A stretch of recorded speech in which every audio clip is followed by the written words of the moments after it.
Now, if you're looking to slay that lawn, beat the Joneses, and piss the neighbors off, fall overseed is one of the best things you can do to the lawn. Now, the fall time is absolutely the best time to do it because we have a lot less evaporation occurring and it's easier for the seed to germinate and a lot less stress to get it to set in properly. Let's establish some boundaries and baselines, shall we, you filthy animals?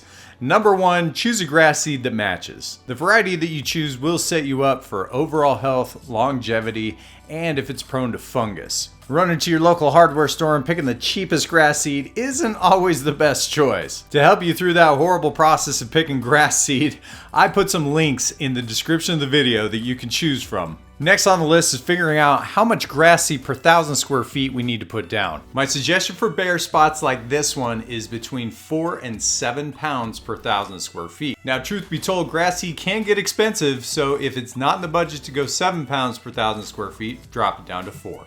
Now, if you're just doing an overall general overseed for area that already has grass or is a little sparse, my recommendations are between 1 and 4 pounds per 1,000 square feet. Now, I just love these little blue Spyker handheld spreaders, and I found that they'll hold about 1.5 pounds of grass seed at a level scoop. This makes it easy knowing that if I'm going to put 3 pounds per 1,000 down on a general overseed, I just need 2 scoops per 1,000 square feet or 1 scoop for every 500 square feet. Keeping the seed wet is a must and the single most important part of the process. You'll need to keep the seed wet for about 2 to 3 weeks, and it's very important that the seed never dry out because that will disrupt the germination process. So my suggestion is water several times per day, short increments of time, like 2 to 5 minutes at a time. If you do this process correctly, you'll go from having an area looking like this to an area that looks like this. This process can be completely satisfying, especially when you're slaying that lawn and winning.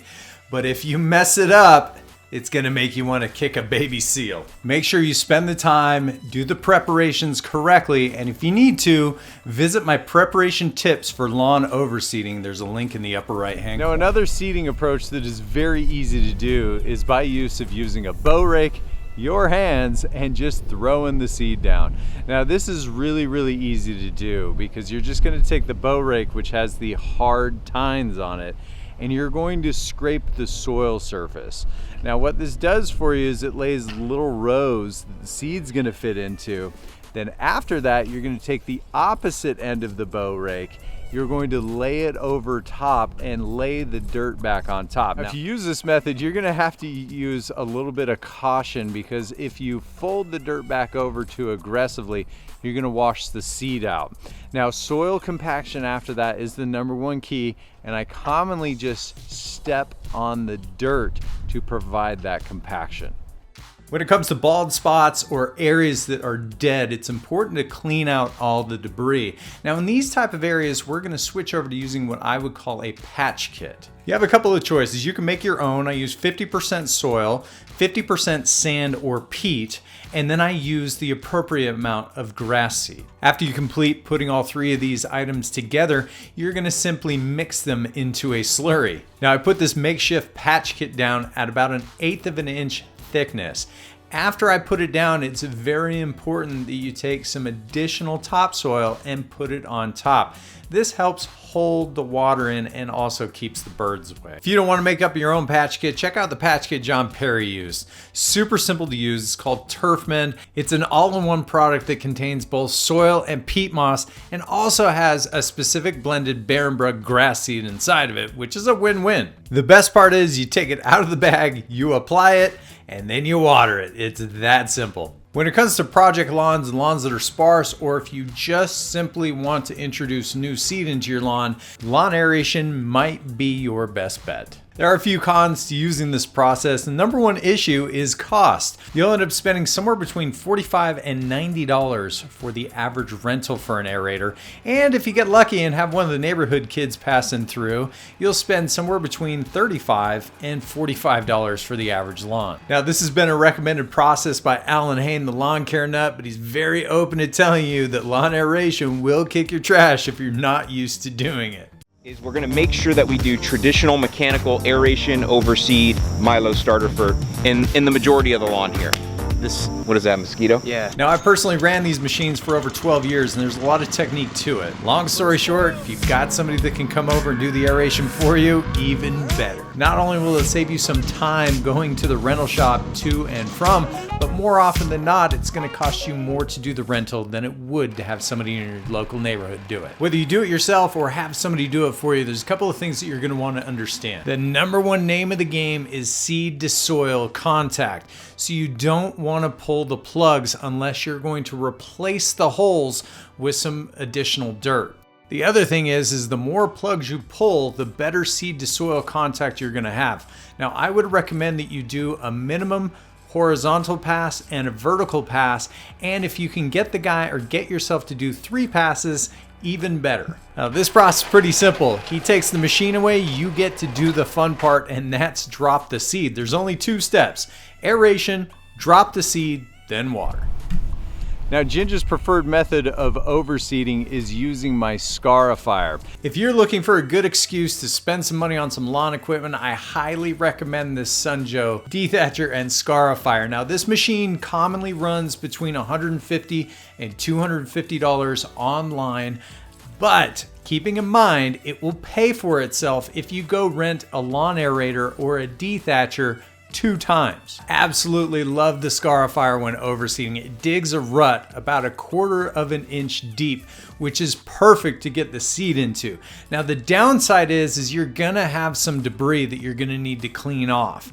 Now, I usually use a backpack blower to blow the debris off, and I do a vertical pass and a horizontal pass at the minimum. Now, once you start watering, the soil pushes up and over the seed, and it saves you so much time. Even with the cons of having to do a cleanup, it's actually a benefit because in my preparation tips, I highly recommend getting rid of lawn debris, and this dethatcher unit will help do that. I must admit, I found my new favorite process by using a device called a Compost Spreader. Now, these devices are pretty simple. The point of the device is to spread dirt evenly across an area. It will also filter debris, so if you end up with some dirt with some mulch in it, it will help filter that out. So when you lay it down, the only thing you're going to be left with is a nice thin layer of topsoil or peat moss. After testing these devices for a few hours, I found the easiest thing to spread was peat moss and garden topsoil, and the best thing to use is a 50-50 blend if you're overseeding. Now, the obvious use for a compost spreader is to top dress, put a thin layer of dirt over the top, which is awesome to do after you seed. But what blew my mind is you can do this process at the same time by spreading the peat moss into a wheelbarrow and then pouring the grass seed into the wheelbarrow and mixing it up at the same time. Mind blown. This process saved me so much time, it wasn't even funny. When I was testing this out, I was using 1 bale of peat moss with about 5 pounds of grass seed for a general overseed, and that got me somewhere between 1,000 square feet and 1,500 square feet. For bare spot overseeding, my recommendation is to use 1 bale of peat moss to 7 to 12 pounds of grass seed over an area of 1,500 square feet. My compost spreader of choice is the Landzie. It's built like a tank. It's going to last a very long time. It does a fantastic job spreading. Now, time is never on my side. So when I can find devices like the Landzie compost spreader that save me as much time as it does, it's a no-brainer for me. Now, truth be told, you can rent this device between $10 and $20 at your local hardware store. The Landzie device comes in between $200 and $250 for the smaller compost unit like you see me using here. Now, I know what you're thinking. How in the world do I justify another thing to have in my garage? Well, here's the thing. If you've got shaded spots like I do, you're going to be seeding more often than not. Now, for many of you guys out there, spring and fall overseeding is just a way of life due to climate and the types of grasses that you guys have. Now, if you guys don't have a grass like Kentucky bluegrass that spreads outwards, or a warm season grass that has runners where it's constantly repairing itself, you're going to need to continually overseed, and having a compost spreader like this one is a huge convenience factor and time saver. Well guys, this concludes my easy tips for overseeding a lawn. If you guys have any questions, comments, or concerns, hit me up in the comments below. You know I'd love to help you guys out. Till next time guys, the Pest and Lawn Ginja. We're slaying lawns.